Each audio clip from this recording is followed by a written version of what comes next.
What is going on, everybody? Welcome in to Studs and Duds, the most comprehensive NFL player review series on the internet.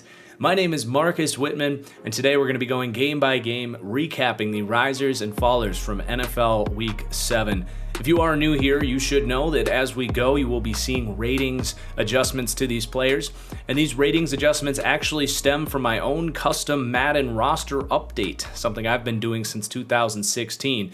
But have no fear, I've watched all of the games up to this point, reviewed the film from last week, and you can be rest assured to know that these ratings changes do accurately show how I perceive these players in real life.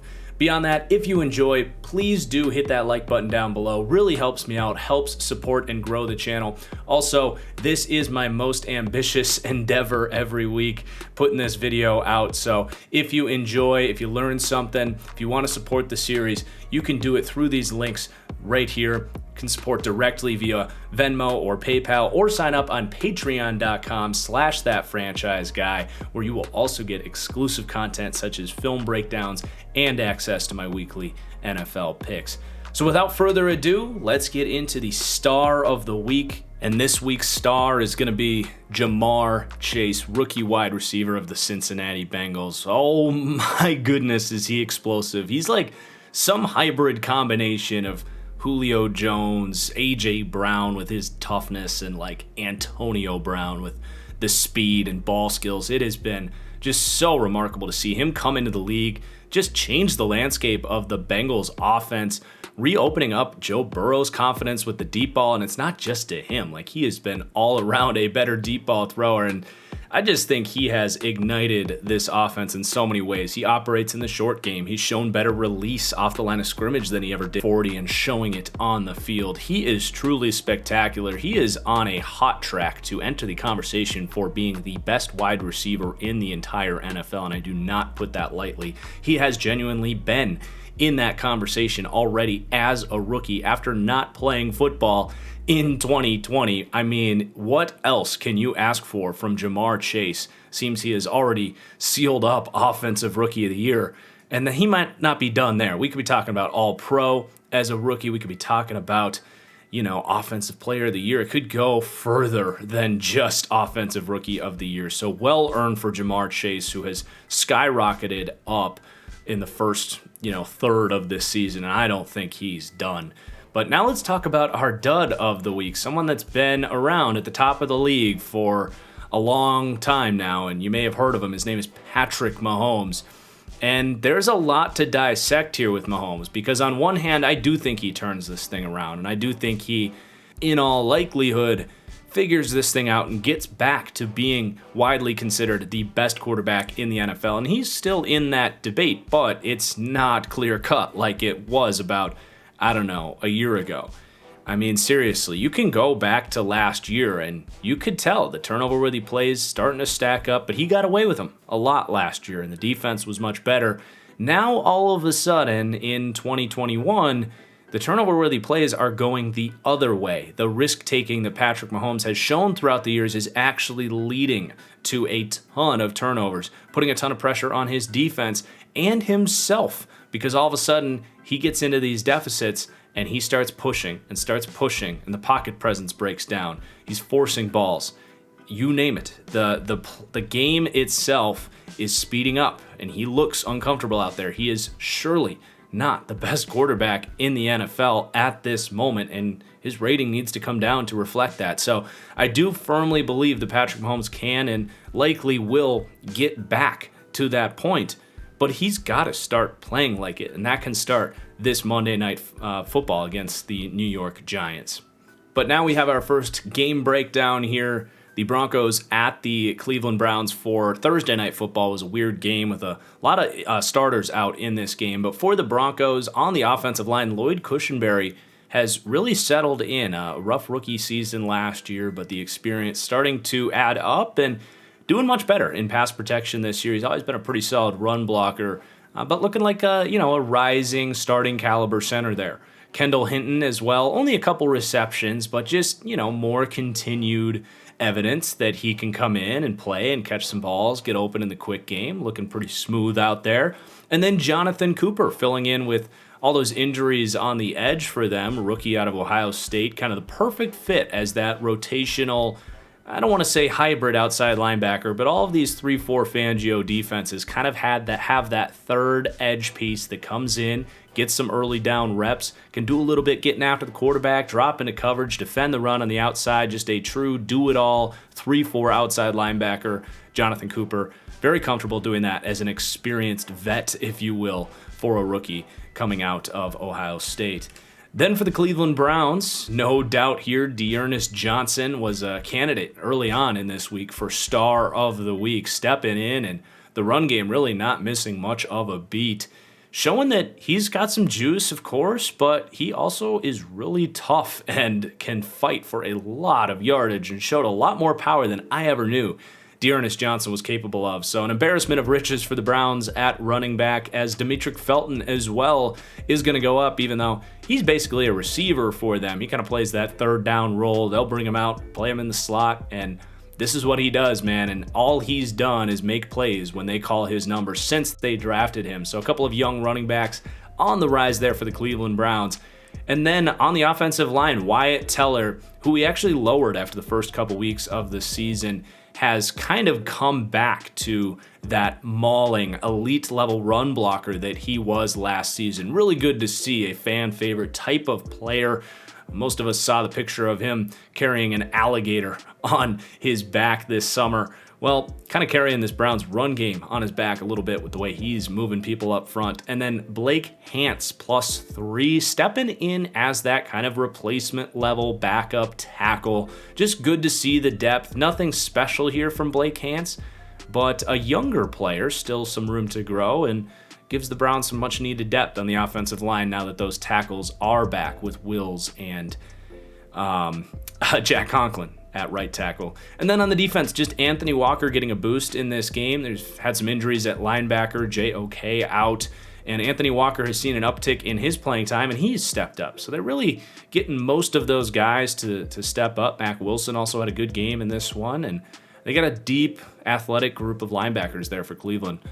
Then we got the Panthers at the New York Giants, and man, you got to know this offense is going to see some downtick here. The offensive line's already rated pretty poorly, but man, it's not just them. The passing game is really struggling. Of course, Sam Darnold going to come down.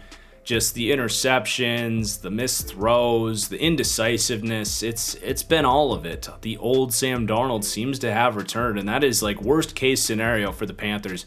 You'd rather anything else go wrong as long as Sam Darnold continued to look good, and that just hasn't been the case. So the Panthers have really spiraled downhill, looking like one of the worst teams in the NFL right now, in large part due to their inability to move the ball on offense. And a large part of that as well is Robbie Anderson is completely regressed back to the other end of his spectrum on his career. You know, last year was a total breakout season for Robbie Anderson. Looked like a borderline #1 receiver for the Panthers last season, but that just hasn't been his story throughout his career. He has struggled with drops. He is a slender player that doesn't necessarily have a physical brand of separating at the catch point and all of that stuff. He's also a little bit tighter, not the smoothest route runner, and you're seeing all of those things creep back for Robbie Anderson, and he's honestly been poor for this team. It's not just that he's been worse than last year. He's been a borderline liability. I believe he has 4 drops the last 2 weeks, and man, he has totally regressed back to being kind of a fringe starter for the Panthers.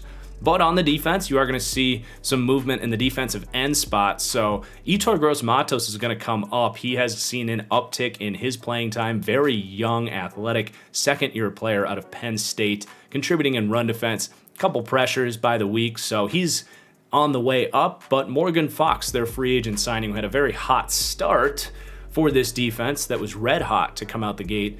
Morgan Fox, not so much. He's seen a downtick in his playing time and has actually gone a few weeks without a pressure when he's been out there. So a little bit of pump the brakes on Morgan Fox's fast start. And then for the Giants, some pieces moving on the offense. We got Daniel Jones. Another good week, man. Daniel Jones, he's a starting caliber player. I don't know how much more than that he is or ever will be. But he has not been the problem for the New York Giants. That much has become damn clear. This is, I believe, the second time this year we've raised Daniel Jones. He's been accurate. He's been decisive. He's making some throws on the run. He hasn't been turning the ball over like he used to. So Daniel Jones, solid. Also getting some good protection on the left side from Matt Peart the last couple of weeks. Stepping in with Andrew Thomas injured. Peart, if you remember, was one of my favorite sleepers in last year's class. The Giants grab him, I think, third round, maybe even fourth round, and looking like a steal there. This guy has length, athleticism. He has all of the tools to be a not just starting caliber tackle in the NFL, but a high-end starter. So to see him out there playing well, Andrew Thomas has been good. Daniel Jones has been solid. There's some saving grace for this Giants team, even if it hasn't been the best season.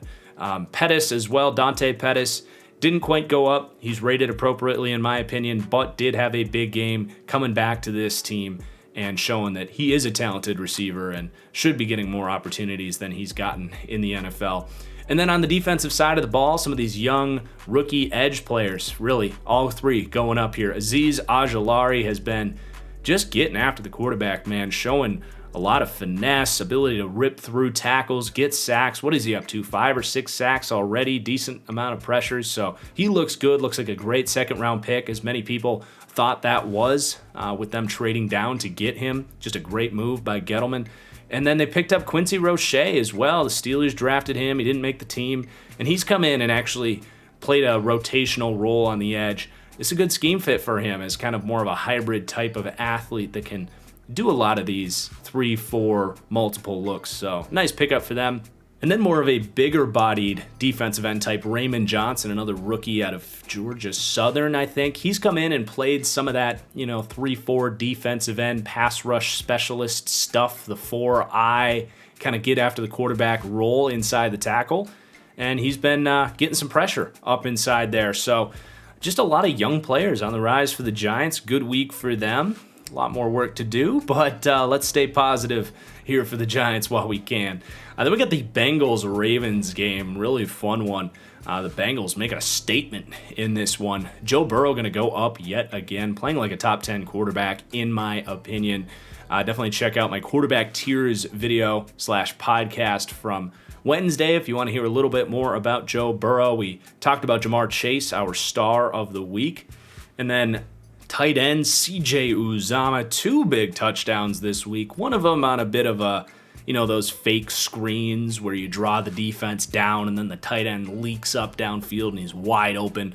Yeah, you're not going to credit him too much for that, but he did beat Marlon Humphrey for a 50-yard touchdown down the field, made a miss, big play. He's just having a very good season. CJ Uzomah, after an injury last year, right? Torn ACL, if I could be mistaken. So nice comeback for him. And then on the offensive line, Quinton Spain, he's back, man. He used to be kind of a Pro Bowl caliber guard back in the day for the Tennessee Titans. Didn't work out in Buffalo, but man, he's been really solid for the Bengals, moving people in the run game, solid in pass protection. A combination of him and Jonah Williams and right tackle Riley Reef, the guard, out of Clemson, Carmen. It's been a better offensive line, even though it hasn't been great. And then on the defense, Chidobe Awuzie continues to prove that he was one of the best pickups this summer, and Trey Hendrickson as well. I mean, we continue to give the Bengals credit for the foresight here. They let William Jackson go. They let Carl Lawson go. And they actually upgrade at a cheaper price point on both of those positions. Awuzie has shown that he's just much more comfortable in these zone defenses than a William Jackson, who's more of a man guy.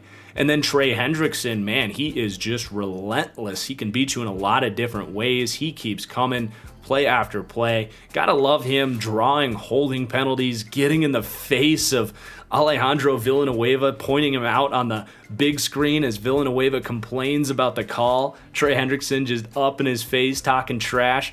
I mean, man, just 2 massive upgrades to the defense via free agency there. Akeem Davis-Gaither, been solid in coverage.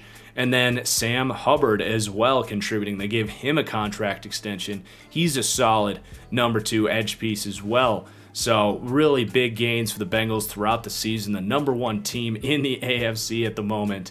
What a week for the Bengals. And then for the Browns, for the Ravens, we've got some movement as well. Marquise Brown, wow, man. Lamar's been awesome, don't get me wrong, but this narrative from last year that was justified last year that Lamar Jackson doesn't have any help in the receiving game, that needs to die. I mean, Marquise Brown has been, frankly, one of the better receivers in the NFL if you could remove that first half against the Detroit Lions. He's been catching very difficult balls. He had a just outstanding catch for a touchdown on a beautiful throw by Lamar Jackson, by the way, but stretches his arms out, fingertip grab, drags his feet after stacking his cornerback matchup on the outside, and he's catching the ball over the middle of the field. He is doing everything for the Ravens, showing yet again that size is overrated at the receiver position. If you can catch the ball and you've got separation ability, the rest of it just doesn't matter all that much. But then you got Rashad Bateman stepping in, healthy now, catching balls over the middle of the field exactly the way he did at Minnesota and exactly how he projected to do so in this Ravens offense. So you got Brown, you got Bateman, you've got Mark Andrews, who's gone up a few weeks in a row before this. The Ravens have some freaking playmakers now, and they got Lamar playing well. They're going to be just fine despite losing this game. Le'Veon Bell is going to come down here, -2, 77 to a 75. Just slow. That's like all I can use to describe Le'Veon Bell right now. You see him get the ball. There's just no explosiveness. It's not that he was really fast to begin with, but there's no quick twitch.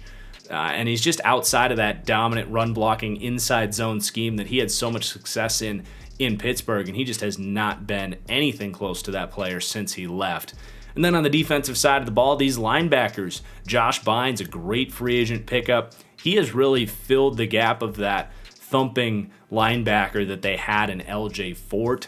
So that's been good to see. Bynes, a former Bengal, I believe. He's been around the league. He's just a good, solid veteran, a good pickup by the Ravens. And then Patrick Queen has also been flying around the field. He's been more around the ball in coverage and missing less tackles, which has been huge for him. We know he's got the talent, and he's been playing like his upside the last couple weeks. He's just got to do it more consistently. Now onto the Chiefs-Titans game. We talked about Patrick Mahomes. Byron Pringle is going up, gets his Pringles sponsorship this week as well. You got to love it. But Demarcus Robinson not helping out the offense at all. I mean, man, they re-signed him, they brought him back, but he's just not an explosive player, and when he's not coming down with contested catches, he offers very little to this offense. Trey Smith, on the other hand, is going to continue his ascension. The dominant run blocking just continues for Trey Smith. An absolute mauler. If this guy can refine his pass blocking technique as his career goes on, he has the upside to be one of the premium guards in the NFL, and he's off to a great start in his career. What a steal he was out of Tennessee. Then on the defensive side of the ball, these young linebackers finally getting more opportunities this week. Willie Gay getting a lot more playing time this week, gets an interception, alert play on a screen ball, flying around, and you know, the Chiefs defense sucked in other ways, but they actually didn't get obliterated by Derrick Henry in this game. And honestly, Willie Gay, Nick Bolton showing that sideline-to-sideline speed and tackling ability and athleticism to actually handle a Derrick Henry. It was a contribution to this defense. The rest of it just wasn't working. The one thing I want to say about Nick Bolton is my criticism of him coming out has absolutely surfaced. As I just mentioned, he was good in the run game. Part of that is he is that downhill kind of old school linebacker. He was obliterated in coverage this week. A.J. Brown over his head.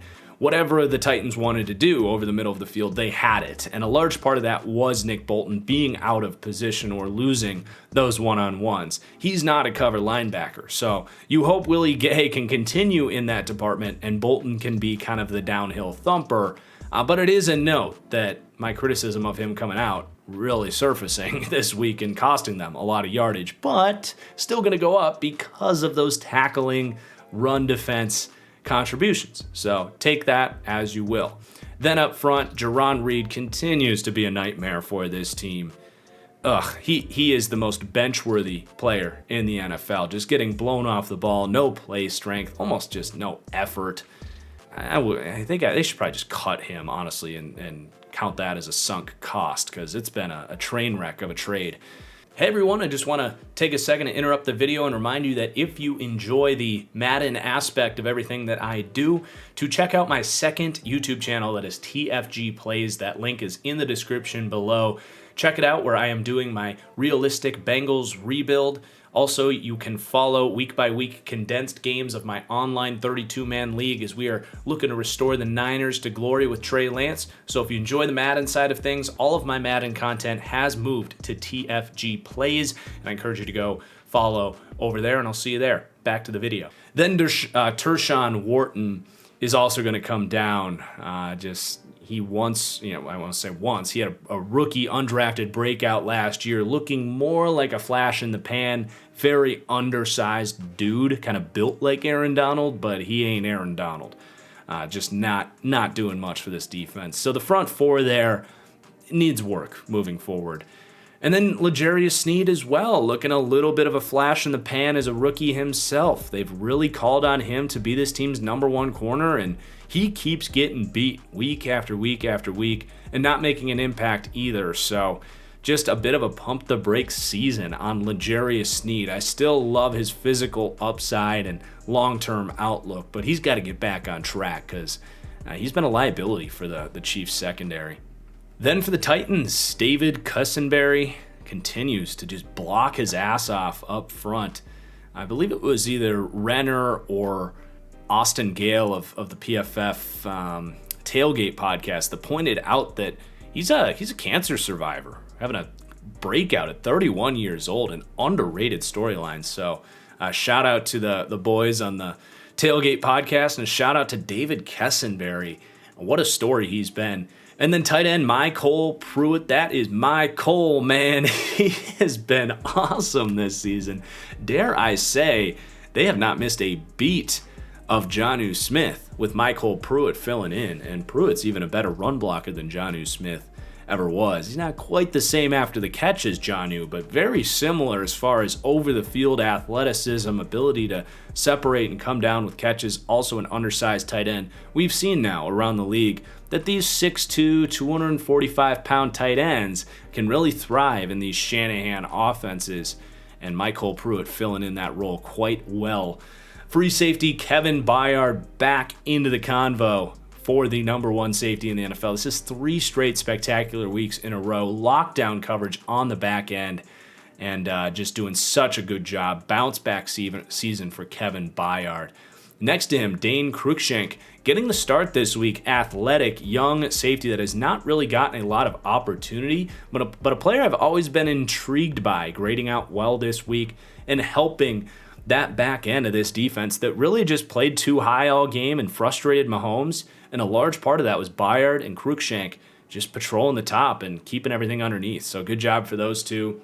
Even Greg Mabin, a street free agent pickup, 4th-year player out of Iowa, holding his own on the outside. So just the secondary continues to make strides this season. And then up front, getting after it, Danico Autry going to go up +1, kind of showing why he earned a decent-sized contract, showing some of that power to get after the quarterback from the inside.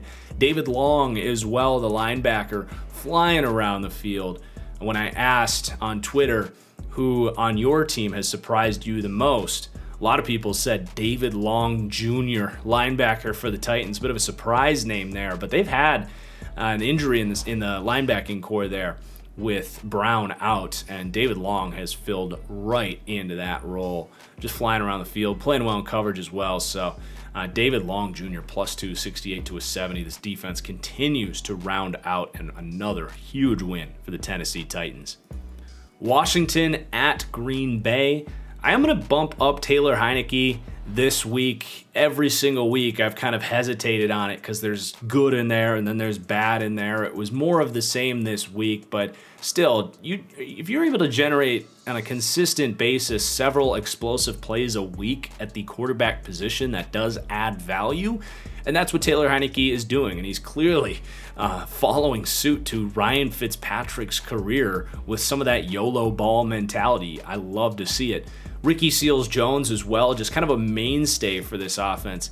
He's actually only like 25, 26 years old, former receiver out of Texas A&M. There might be some future in there with Ricky Seals-Jones. We've seen the tight end position be a spot that takes a lot of players many years to kind of reach their potential. So we're going to continue to monitor Ricky Seals-Jones. He's not doing too much as a blocker, but he has kind of been the go-to target in their offense in the short to intermediate game.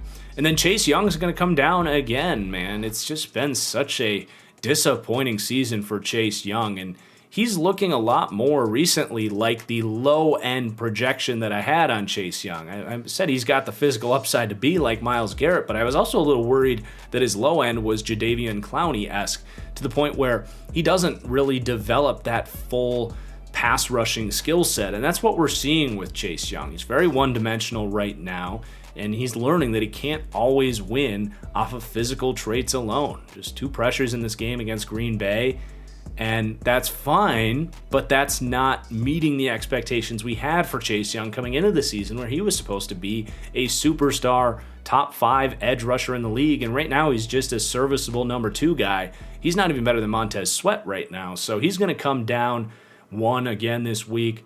Still has a lot of work to do before he reaches his upside. And then for the Packers, we are including the Thursday Night Football in this one against the Cardinals. So both games here included. But Mercedes Lewis going up, just his blocking has really been elite since he's gotten to Green Bay.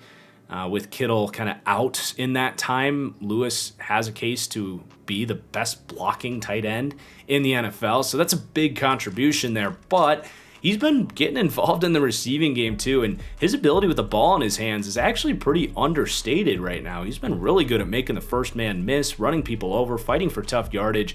So he's actually been a kind of sneaky little weapon on the back end of that offense. And he's going to go up. A.J. Dillon going up for that Cardinals game, I mean, speaks for itself. This dude uses every pound of that 245, 250-pound frame. I just can't believe that they didn't give him the ball once to seal the game on the 1-yard line at the end there. I mean, man, this guy is leading the league in yards after contact right now. Really good game by LaFleur otherwise, but man, that was head-scratching. Almost cost them the game in the end. But yeah, A.J. Dillon, man, what a 1-2 punch between him and Aaron Jones. And then the offensive line, really for the Cardinals game specifically, Elton Jenkins stepping out at left tackle. Man, is this guy versatile. It was a center coming out, has been an all-pro caliber guard, and now stepping out and playing tackle and locking down Chandler Jones. I mean, Jesus, that is ultra impressive from Elton Jenkins. Very curious to see what he can do, or what they will do with him now that Bakhtiari is probably going to be back for week 9. And do you put Jenkins at right tackle? Do you slide him in a guard? It just gives them so much flexibility, and that's understated, man, because you can have an injury anywhere and lean on Elton Jenkins to play and elevate that offensive line. So he is a premium asset for the Green Bay Packers. Then you got Royce Newman, rookie, really hasn't been that good, but anytime a 4th-round rookie comes in, starts the entire season, finally grading out well as a pass protector this week. He's been okay as a run blocker, just kind of going up for the experience and having a good week against Arizona. Another kind of versatile piece for them, a tackle in college. They love these versatile offensive linemen. So I still think they're going to be best off putting Newman on the bench when Jenkins does come back, but still a good week for Royce Newman. And then on the defensive side of the ball, Devondre Campbell continues to just be a dominant NFL linebacker. He has been really the single value move of the entire NFL offseason, because Devondre Campbell is actively the number 1 rated linebacker in the NFL. That's ahead of Wagner and Warner and Leonard and Demario Davis. And it's not just gimmicks. Like, he genuinely has played at that level. He shows up week after week, sideline to sideline speed. The man has not missed a tackle since week 2. And even then it was 1 miss week 2, 1 miss week 1. He has been unbelievable. He's rushing the passer. He's covering players down the field.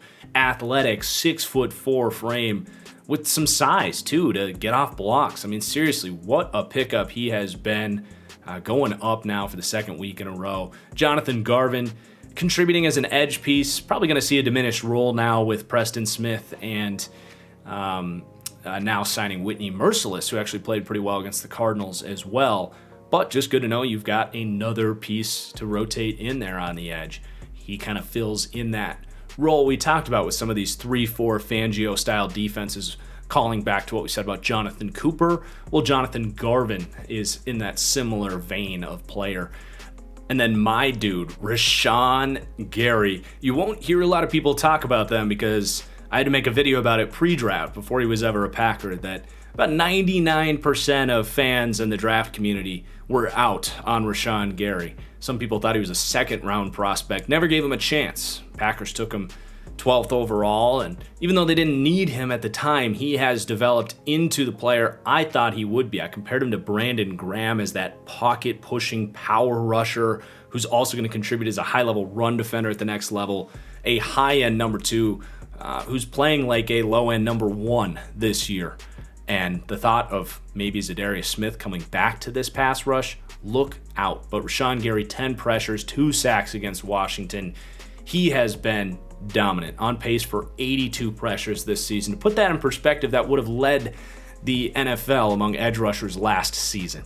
He has been just so stable, keeping this pass rush afloat, along with Kenny Clark, of course, without Zadarius Smith. And not just afloat, it's been good, thanks to Rashawn Gary. So time people drop their pre-draft takes on Rashawn Gary and accept that he is a genuinely very good, at worst, pass rusher off the edge for Green Bay.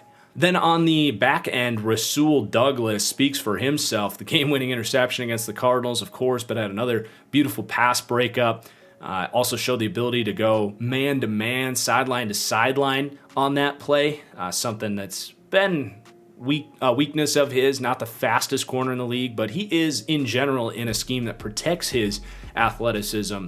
And then Eric Stokes continues to play really good football as well. Was really good against Washington. Did get beat on the deep ball to DeAndre Hopkins. Was kind of an awkward play. He's got to get his head around a little better and track that thing. But in general, pretty good game both of these last 2 weeks. He's going to go up to, he's been one of the better rookie corners and certainly surprising me with how good he's been immediately. I thought he'd be much more of a project, but being thrust into action as a number 1 corner for this team, he's holding up very solid. He's been up and down, but it's good to see some ups for sure.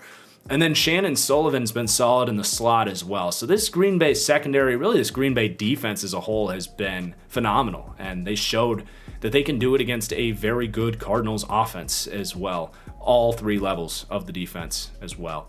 All right, Falcons at Dolphins. Matt Ryan looking more like Matt Ryan. We lowered him earlier in the year where he really struggled, but back in stride. And a big part of that is he's using Kyle Pitts. And man, oh man, is Kyle Pitts worth the 4th overall pick. Line him out outside, he can stack corners and come down with clutch catches to set up game-winning field goals. He's been really active over the middle of the field, back-to-back weeks with 100 yards.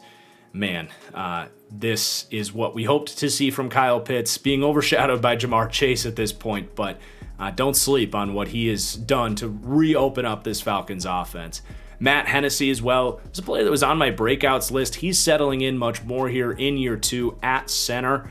So it's been good to see for the Falcons. That offensive line really struggled early on, but stabilizing a little bit. They got Jalen Hawkins, mid-round pick for this team last year. He's kind of taken that starting job at safety, and it's a little unfortunate because it's keeping the kid out of UCF, Richie Grant Jr., off the field a little bit more. But Jalen Hawkins, it is good to see him playing at this level, kind of ball hawking, playing a little bit of everything, tackling well. So he looks like a find for them. And then AJ Terrell, he's actually been one of the better corners in the entire NFL this year, and that's saying a lot considering how bad this pass rush is. It is not easy to hold up when you're being asked to cover as long as these Falcons corners are, but he's got length, speed, technique. He's tough. There's very little not to like about AJ Terrell, so his ascension continues in year 2.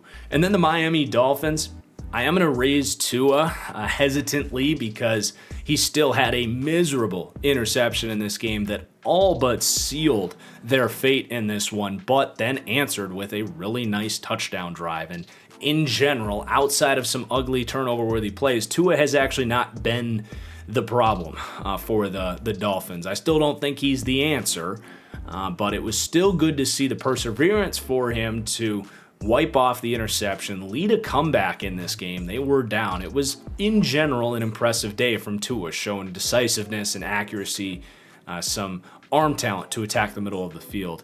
And a big part of that was Jalen Waddle and Mike Gesicki.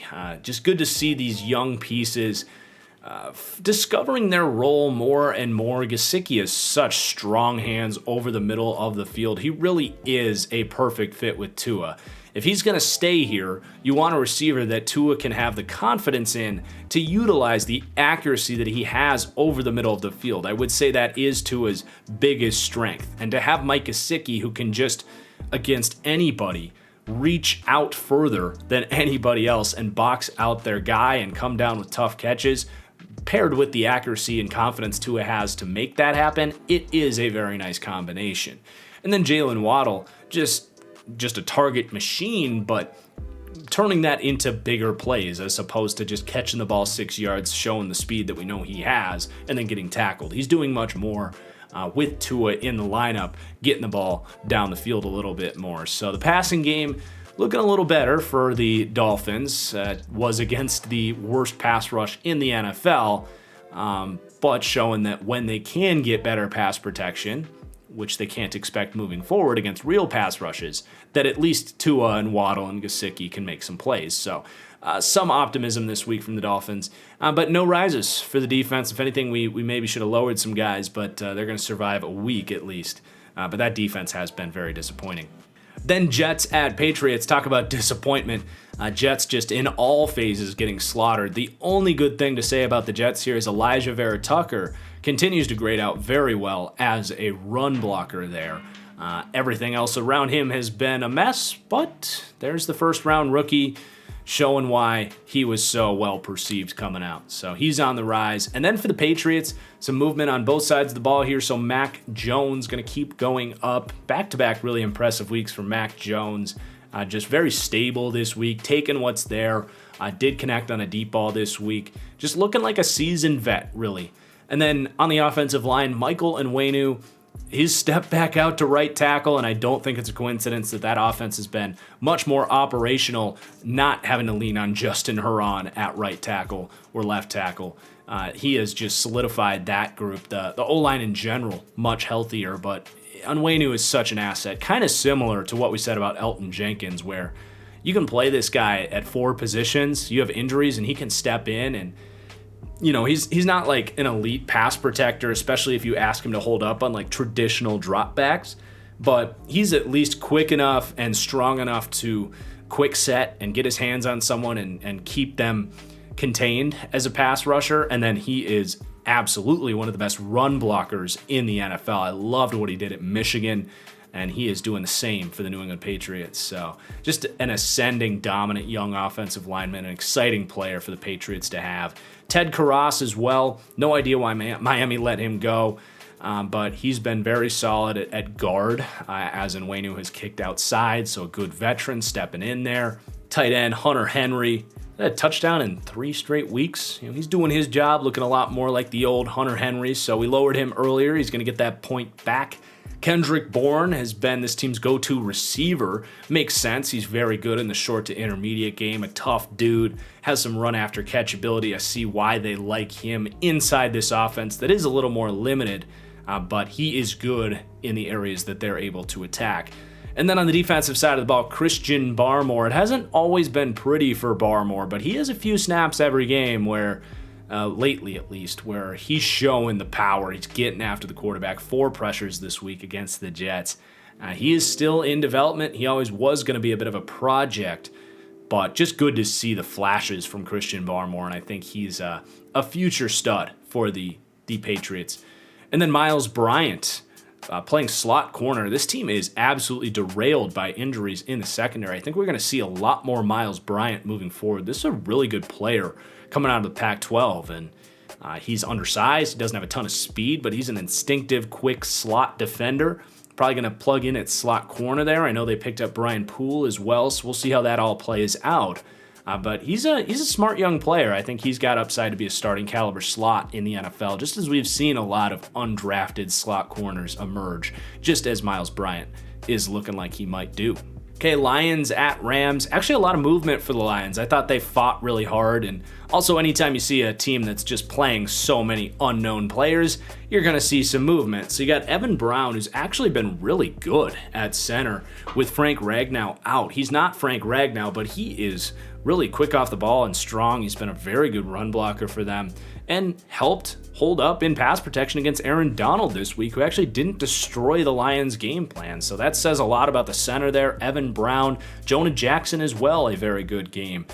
Good run blocker coming out of Ohio State doing his job. Penei Sewell's been back in the lineup at left tackle. He's been mauling dudes up front. And DeAndre Swift has been contributing greatly to this team. He's not just contributing, he is the Detroit Lions offense, receiving game, run game, you name it. He has been, I would just say, Alvin Kamara light for this Saints staff here in Detroit. And then Khalif Raymond, just by necessity, has been kind of their only receiver that can create a lot of separation. You got Cephas, you got Amon-Ra St. Brown, who just aren't really like quick separator types with a ton of speed. Khalif Raymond has been that guy for Jared Goff getting open, and he's been solid. Nothing special, but he's like a low-end starting caliber dude, and continues to show that 5'7", 5'8", you can play in the NFL at receiver at that size. Then on the defense, Trey Flowers is going to come down. If you haven't checked out my trade deadline theoretical list of trades from the podcast this week, I encourage you guys to go back and check it out this weekend. But Trey Flowers was on that list for Detroit. Just a terrible scheme fit. You know, he's playing a lot of outside linebacker. That just hasn't been where he's been successful. He's been successful really inside of the tackle in that Belichick 3-4 front. So I just think he needs to go. They've got other guys stepping up like Julian Okwara, who's just much more comfortable in that role. He's frankly been a better all-around player, pass rusher, run defender, ability to drop into coverage, you name it, inside this scheme. So I really think Trey Flowers, it's time to move on. Sunk cost fallacy there, and get him out of here. And then these young corners, A.J. Parker, Jerry Jacobs, they've been fun stories for Detroit. I really don't know if they're the future. It's hard to say. I mean, Jerry Jacobs, I will say, has some size on the outside. He's got some speed. He could be actually an answer on the outside. A.J. Parker, on the other hand, I'm not as convinced. His coverage has really been lacking, but he's had that gritty, kneecap-biting toughness in the slot, been a good run defender for them, and finally had a good week in coverage, but in general, I'm not as convinced on him, but both of those guys have been fun stories. Then for the Rams, Cooper Kupp, man, what the hell? Is he going to have a 2,000-yard season here? They run their offense through this guy, screens, attacking the sidelines, middle of the field. The thing that stands out to me about Cooper Kupp is his acceleration, man. His ability to get from 0 to 40, it's Tesla-esque. The top speed isn't like elite or anything, but in those like 10 to 15 yard windows where defenders try to close on him, the way he accelerates is just different. And he uses that to his advantage to break arm tackles and fight for tough yardage as well. Because even if he's got a 4-3 corner on him, that corner's not hitting 4-3 speed within the first couple of steps, whereas Cooper Kupp hits top speed immediately. It's really impressive to see.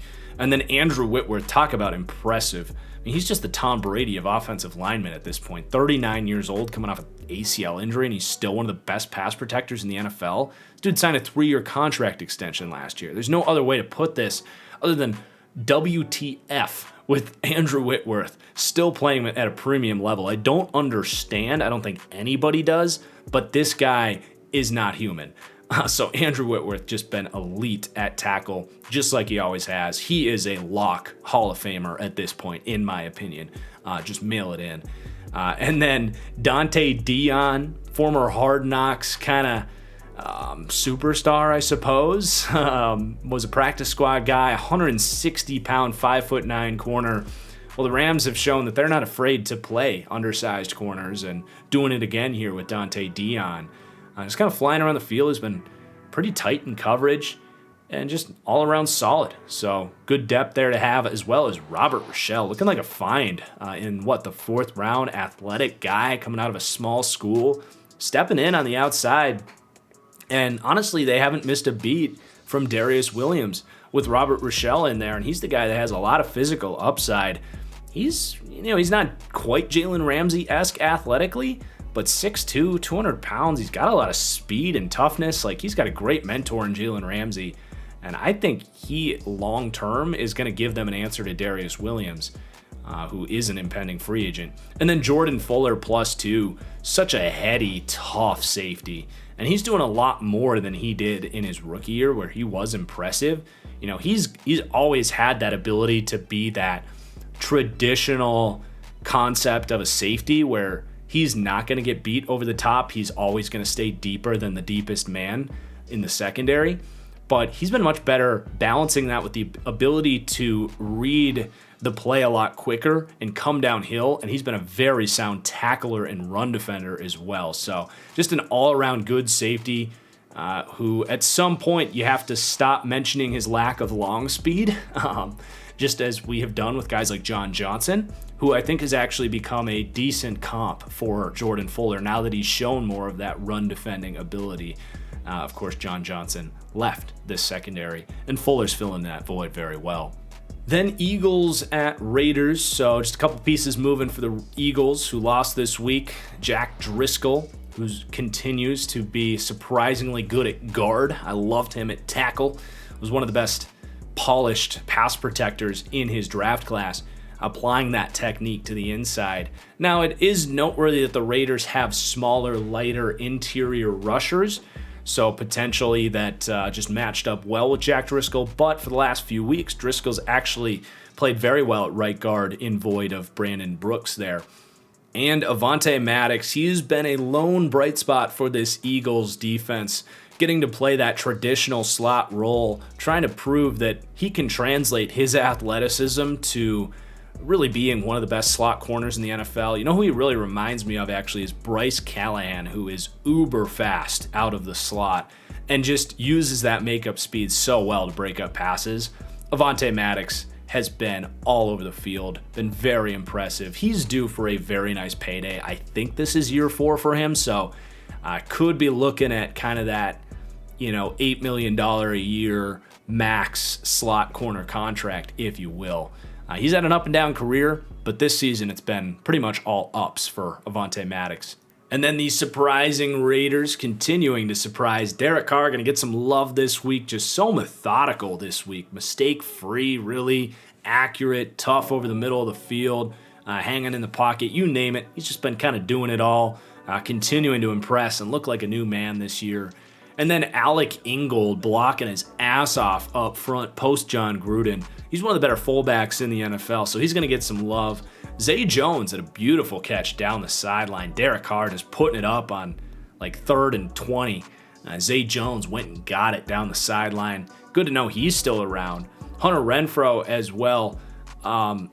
It's kind of funny to do it, but him and Cooper Kupp are super similar after they catch the ball. Both guys accelerate super well and kind of know the angles at which these slot defenders are closing in on them. And Renfro's right there with any receiver in the NFL as far as missed tackles, ability to fight for tough yardage. They call him third in Renfro, not necessarily because he's really good at getting open on third down, but because he just has such a amazing feel for where the sticks are and how to convert, how to make defenders miss. Yes, Carr's been really good at pushing the ball downfield, but when he does hit Renfro underneath, it's so nice to know that he's got a good chance of converting, even if you throw the ball short of the sticks on third down. So then you got Foster Moreau.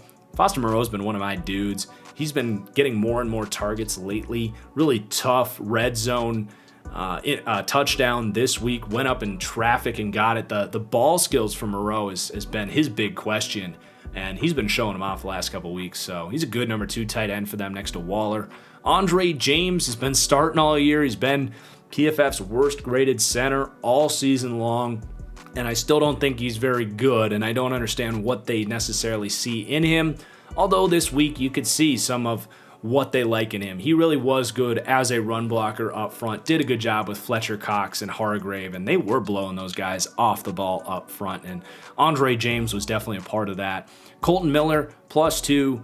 He is seriously entering David Bakhtiari territory. Now, Bakhtiari did it for like 3 straight years before he got the respect as the best pass protecting left tackle in football. But Colton Miller now, for the 2nd year in a row, has been just locked down at left tackle. He has all of the prototype traits you look for as far as quickness, length, and strength to package with good technique to become an elite pass protecting tackle, and he has reached that part of his game.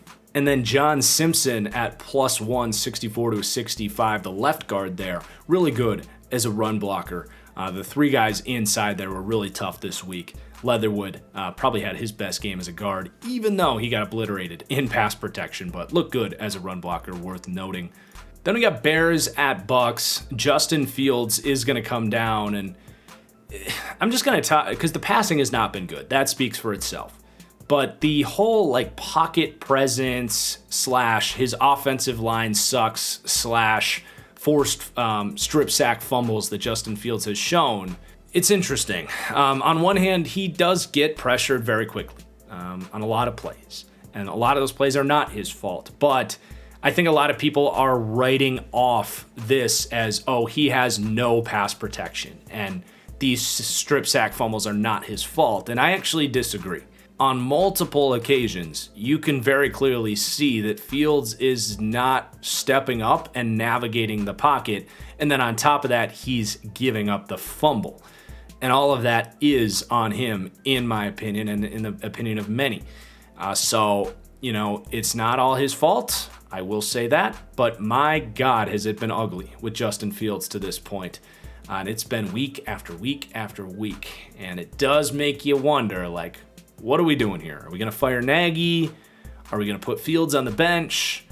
What's the plan here, Chicago? Because this is entering the dangerous territory of, are you hurting Justin Fields and his confidence and his development with this entire situation that is a disaster? So there's just an overwhelming amount of negativity to go around with this Bears offense. Allen Robinson's not helping. He looks like he's checked out, to be honest. I wouldn't be surprised if he's a trade deadline piece. You know who's not checked out, though, is Khalil Herbert. +3, 72-75, the rookie running back out of Virginia Tech.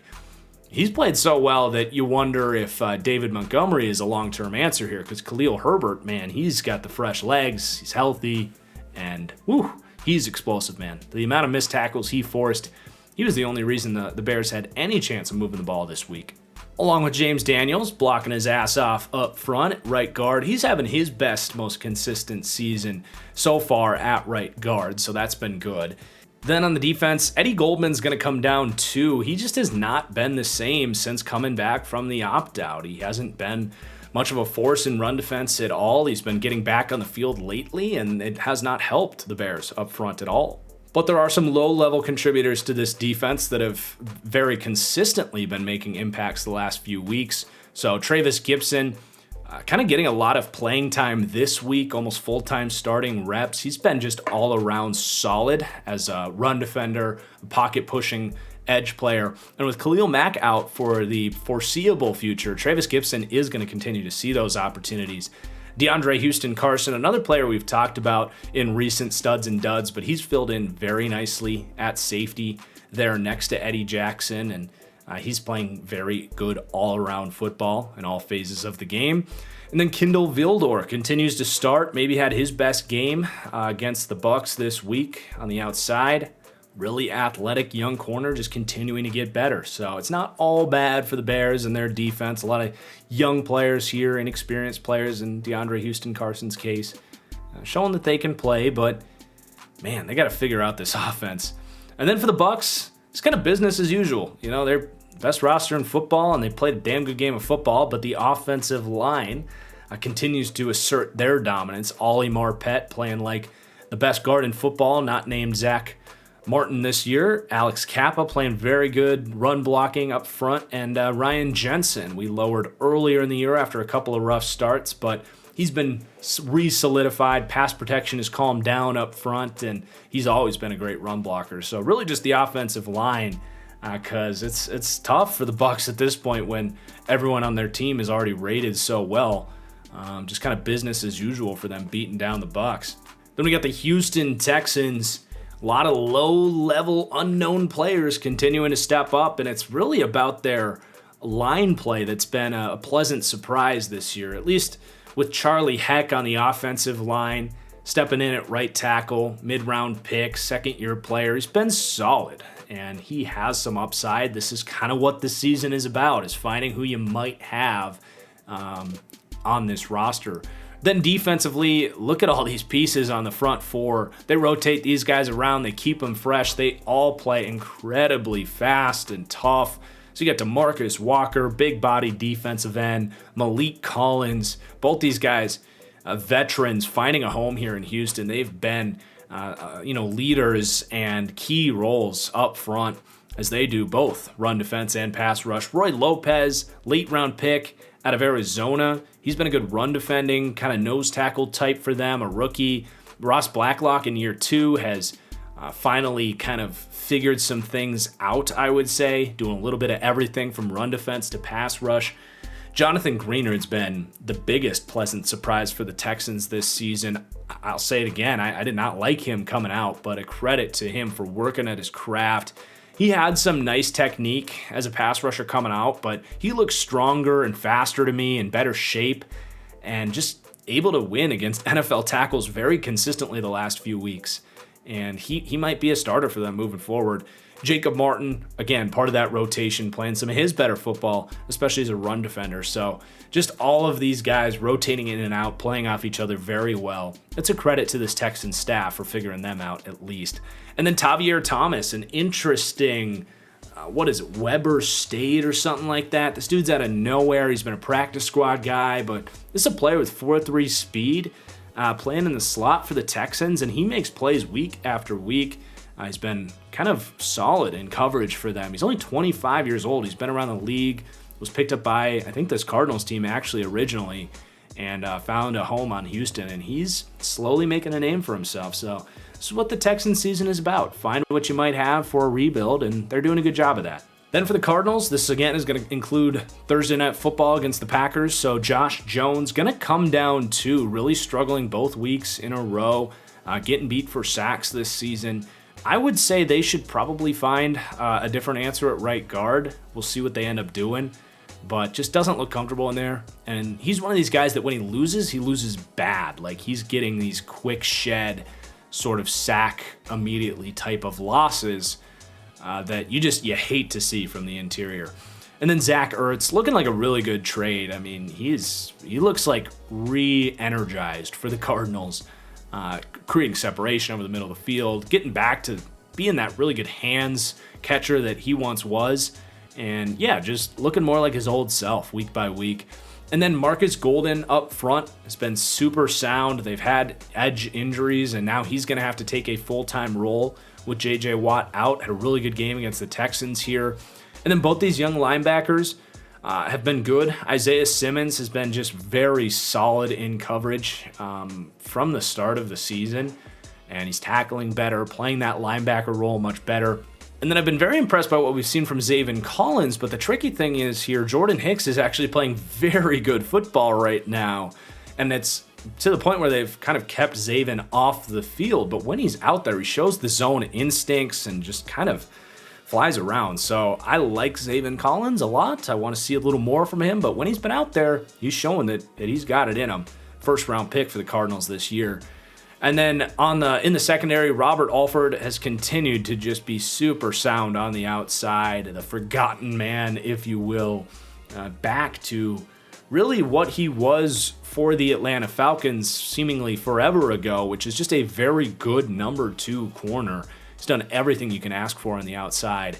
And then Jalen Thompson, just a guy that's slowly ascended since he got that starting safety role. He's got speed, he's got range, he's doing a really good job as a tackler this season. Good, versatile, do-it-all safety there next to Budda Baker, who continues to climb. All right, Colts at Niners. We got Michael Pittman. No surprise here. Was on my initial list of Star of the Week candidates. He has opened up the Colts passing game. His connection with Carson Wentz has been extremely strong. You know, Wentz has always been a guy that is comfortable taking shots outside the numbers, and when he can put it up for a guy like Michael Pittman, who frankly has top 5 hands in the NFL, both reliable hands as far as not dropping the ball, as well as ability to go up and get it in traffic. He's got that big frame. He's strong. Still not a great separator, but for what he does, he is exceptional at it, and that is be a reliable target in a pinch for Carson Wentz, which is something he needs, frankly, because he can be a little bit of an impulsive decision maker. So it's good to have a guy that you can trust to go make a play and make you look good. Eric Fisher also settling in, coming off the Achilles injury. I think it's fair to say that when he came out and really sucked early on, that was him maybe rushing back from that injury, but he does seem to be healthy now, and he's been holding up a very good game, handling Nick Bosa very well in this game, and that's no small feat. Chris Reed also still in the lineup now with Quentin Nelson back, so Reed sliding over to right guard, splitting reps with Glowinski, and on pace to taking that job from a good guard in Mark Glowinski, who hasn't had the best season. So that's been a great pickup. Chris Reed, very good run blocker, clearing the way for this good run game. Then on the defense, Kwity Paye, just finding more and more playing time. Excellent run defender up front, showing that quickness and strength, but the pass rushing has started to come on a little bit. 3 pressures in this one against the Niners, along with a good game defending the run. So he's just kind of ascending, getting comfortable in the NFL, first-round pick this year. And then the slot corner situation continues to be interesting. You know, it's not a competition by any stretch of the imagination, but they just paid Kenny Moore a massive extension, and he has been the biggest liability on the Colts defense. I love Kenny Moore, but you know, they're going at him 8-9 times a game lately, and he's getting beat almost every single time. He's just not showing the speed to cover man-to-man. He's not been in the right place in zone coverage. I think he can bounce back, but it has been a very rough season for Kenny Moore. And on the other hand, you've got Isaiah Rodgers, who's been borderline lockdown out there, following guys around in the slot and showing off the speed as well, been a better tackler than he was known to be, coming out as a slender 170-pound slot corner. So it's not a competition, but I think some of those thoughts might be starting to creep into their head of like, is Rodgers just a better cover player than Kenny Moore, and what do we do about this? I find it fascinating. And then a note on Bobby Okereke. I do like Bobby Okereke really a lot, rated at a 75 for me. But played a very good game against the Niners, and he's playing much closer to his rookie level ball than he did last season, where he was actually out of place a lot. So kind of his best game in a while in that weird rainy game, kind of playing next to Darius Leonard there. And then for the Niners, Brandon Ayuk gonna come down. I mean, his own coach is shredding the guy. He's been a non-factor / borderline liability for their offense. Granted, they're not like finding creative ways to get him the ball like they did in his rookie season, but a large part of this is he's just not separating. He's not coming down with the targets he does get, and he's going to come down for that reason. I still think he's got a bright future, but it just has not been a pretty season from Brandon Ayuk, and you never like to see a guy getting called out by his own head coach. Elijah Mitchell, comfortable back in that role as the feature back for this team, was looking a little sketchy as someone myself who put a ton of free agent budget in fantasy football on Elijah Mitchell after his breakout.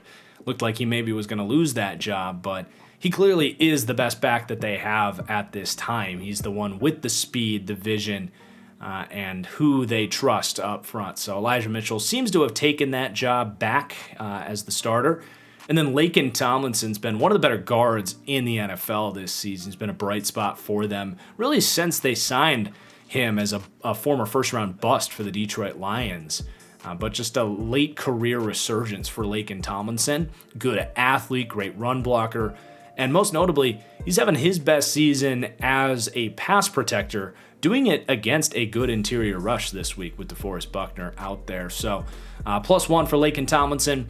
And then Charlie Warner, really stepping up as they try to figure out an answer at tight end. It's been Dwelley, it's been Warner with Kittle out, but Warner's an excellent blocker, was coming out of Georgia, but he's slimmed down, he's worked on his route running, and he looks like a piece maybe as a number 2 tight end. You want to get Kittle back, but I really like Charlie Warner. I like the work that he's put into his ability to catch the ball, which they just didn't ask him to do at Georgia. But yeah, he's an exciting young player. I like Charlie Warner a lot at a huge game against the Colts. A couple nice catches and contributing, as we know he can, as a blocker as well. And then for the defense, Kentavius Street has been rotating inside. Undersized guy, but maybe reaching some of his potential. He's been a complete flop for them as they've tried to figure out how to use him. But he's getting into this rotation and making an impact. Azeez Al-Shaair also has had to step up with Greenlaw out of the lineup and really hasn't missed a beat. A kind of do-it-all 3-down linebacker and really good depth for the Niners to have.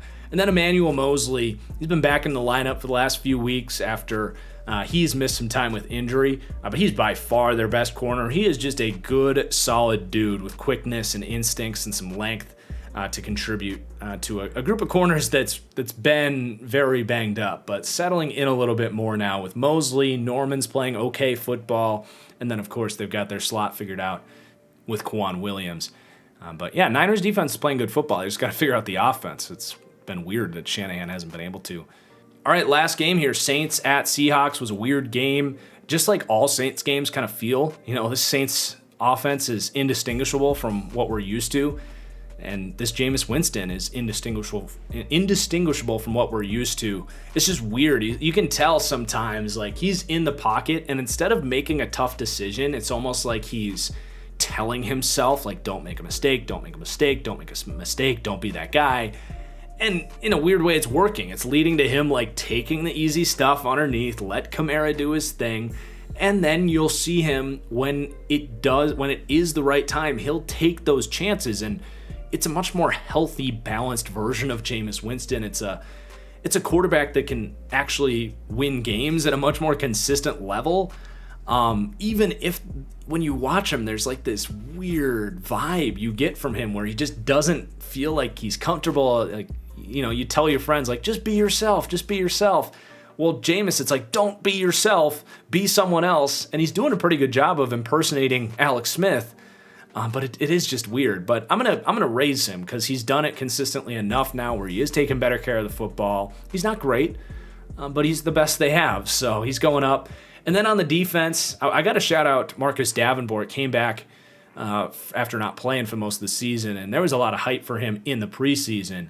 And, oh man, 6 pressures in this game, dominating the Seahawks offensive line. So he's going to go up.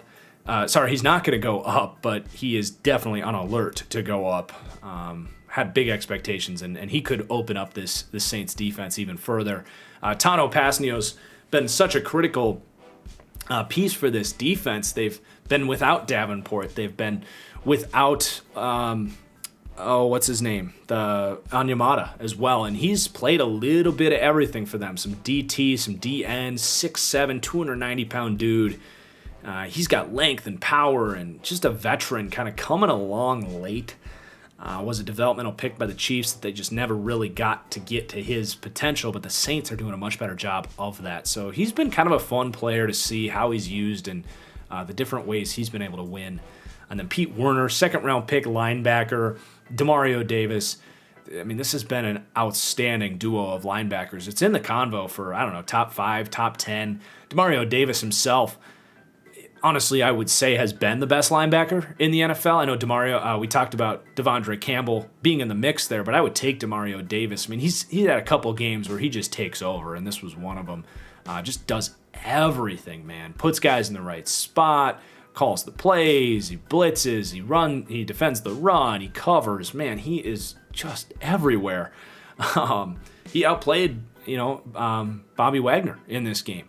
And there's no reason to say that Demario Davis isn't better than him right now. And Pete Werner is a rookie, just super stable tackler, flies to the ball, everything you can ask for from a rookie. So really good group there for that defense. And then I'm going to raise Paulson Adebo at another good week in a row. We talked about him last week kind of having a polarizing season, looked good early on, and then really struggled for a few weeks. But he has settled back in at a beautiful pick a week ago, or that was actually 2 weeks ago against Washington, because I think the Saints were on bye. But another good game here for Paulson Adebo. Passes the eye test to me. I really like his technique and his athleticism. Again, he's been beat a couple times, just as any rookie cornerback will. But I, in general, really like what I've seen from Paulson Adebo.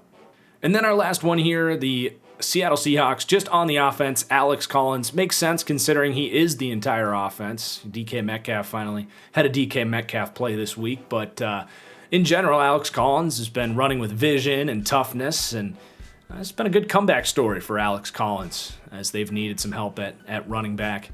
And then on the defense, Poona Ford, dominant run defender. He's maybe having his best season blowing up plays in the run. I wish he was able to rush the passer a little more, but I think he's just got limitations with his length that doesn't allow him to do that.